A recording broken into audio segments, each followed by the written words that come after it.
सबको लगेगा क्या। दोस्तों 1000 से 21 लाख तक पहुंचने के लिए बहुत सारे उतार चढ़ाव आए, बहुत सारी समस्याएं आई, चुनौतियां आई, बाधाएं आई। उस सबको लांघना पड़ता है, उस सबको पार करना पड़ता है, तभी एक इंसान कामयाबी की तरफ आगे बढ़ता है। ये आपकी जिंदगी में भी आ रही हूं, आपके भी जो आईएमसी का जो रास्ता है, इसमें भी कई चुनौतियां जो है वो आपके जीवन में भी आ रही होंगी।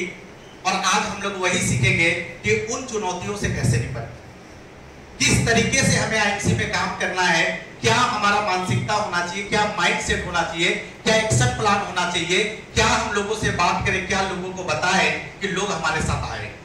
यही सब तो बात है, यही है ना। सब हिंदी समझते हैं? यस। आवाज क्लियर है? यस। पीछे समझ आ रहा है? आ रहा है ना। चलिए